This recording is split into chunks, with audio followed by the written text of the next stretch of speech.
So I'm very excited to welcome my beautiful wife, Kiplin, to join me for this episode on Proverbs and Ecclesiastes. And some of you may be noticing some adjustments in this with the studio. We're filming this particular episode a little bit out of order from the others. That's my fault. And so they're playing around with some paint and some other decorations for the studio in preparation for the New Testament year. So as we jump into chapter 1, you'll notice verse 5, it says, "A wise man will hear and will increase learning, and a man of understanding shall attain unto wise counsels." That's an interesting little phrase there. A wise man will hear and increase learning. I had an interesting experience with my adult children a few months ago. We were sitting around the kitchen table. Tyler had taken the younger people out. They were doing something fun. And I can't remember how we got into this conversation, but I ended up saying to my adult children, which was really pretty brave now that I think of it, I said, "Guys, give me some sandpaper. What can I do better? Where can I improve? What are the rough spots that are perhaps chafing to you? Just talk to me. Just give it to me straight." And from that conversation, I can bear testimony that a wise man will hear and increase learning. During multiple parts during that conversation, I was ready to jump in and just kind of give my 2 cents. And I mean, this is what we do. We talk and talk and talk at our children. And I do some of that at my house, a lot of that. And this conversation, as it carried on, this little voice in my head was just like, "Don't talk, Kiplin, don't talk, don't talk." And as I sat there, not talking, but hearing, not only the words that were being said, but the underlying messages that I needed to hear, I increased in learning. And I wonder sometimes if that applies not only to our relationships. There may be a relationship you're thinking of right now where this proverb would benefit that relationship. But what about our relationship with God? How many times do we talk and talk and talk and talk and talk at Him? And sometimes we're not very good. I'll speak for myself. Sometimes I'm not very good at listening and increasing my learning by listening to God. So that was just an interesting little proverb there for me personally. I love that. And it's not just in prayer to listen to Him in those quiet, pondering moments, but it's also in taking time to let God speak to us out of the Scriptures so that we read them as if they really are the words of God for us today. It's very instructive. And verse 6 goes on to say, "To understand a proverb and the interpretation, the words of the wise and their dark saying." It's not just to understand what it's saying, but the interpretation, what it actually translates to in how we talk, with how we live, how we treat each other. Yeah. It's pretty powerful teaching right here out of the beginning verses of this great book.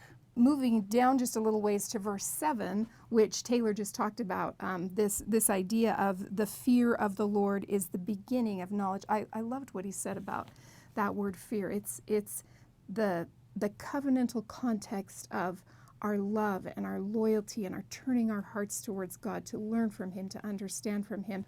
So that's a really interesting concept, Kiplin, because there are a lot of types of truth that we can seek for. If I want to learn how to fix a lawnmower or how to paint or how to build something, I'm probably going to go to a video online or a learner's manual. But when it comes to matters of eternal importance, of things of the soul, things that would help shape my spirituality and my path moving forward as a covenant disciple of Christ, now all of a sudden there are a lot of voices out there trying to tell me what is ultimately true. And this verse has some insights for us. for me, what that essentially means is when you choose to follow the devil or any of his philosophies, you lose light, you lose truth, you lose the ability to see clearly. And when you choose, conversely, to follow the Son, we could say S-O-N or S-U-N, the Son of God, he illuminates, he brings light and truth and wisdom and knowledge to our lives and all these things. The truest test for me of a person's possession of truth, real truth, wisdom, God's truth, is quite simply, just as this verse says, the fear of the Lord, obedience to the Lord, loyalty to the Lord is the beginning of all knowledge. The truest test for me is, are they obedient to God? Are they loyal to God? Do they follow God? Do they follow God's prophet? And if I'm receiving information from a source and I'm kind of like, I don't know what to think about this, I ask the question, does this person follow God? Are they obedient to God's commandments? Do they keep the commandments? Do they follow the prophet? If the answer is yes, then I'm more confident that what I'm getting is truth. If the answer is no, then that information is suspect, because truth does not exist outside of God. God is truth. If this is God's truth, here, just this circle, and everything else out here is outside of that truth. This is true, this is true, this is true, this is true. Anything that falls out here might sound good, might be interesting, it might be exciting for us or validate some notions we have or thoughts we have on the way things ought to be. But anyone who has chosen to sever themselves or cut themselves off from obedience to God, loyalty to God, to cut themselves off from God, removing themselves, they remove themselves from truth, ultimate, real truth. You know, sometimes we only talk about a principle of the gospel or a doctrine from one angle, but you'll notice in scriptures, especially in Proverbs, they're going to give you both sides. They're going to give you the positive side, and they're going to give you the negative side, the non-examples.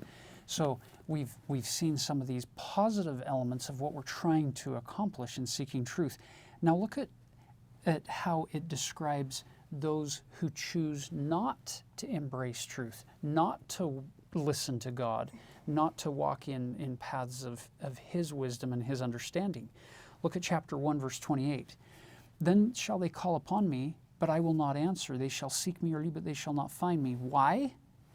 For they hated knowledge and did not choose the fear of the Lord. They would none of my counsel. They despised all my reproof.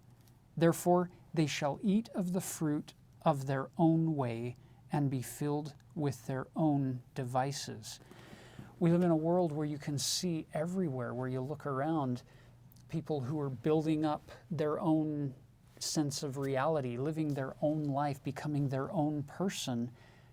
And at the end of the day, they're going to eat of the fruit of their own way and be filled with their own devices, which is so fleeting and so passing compared to what God is offering them freely.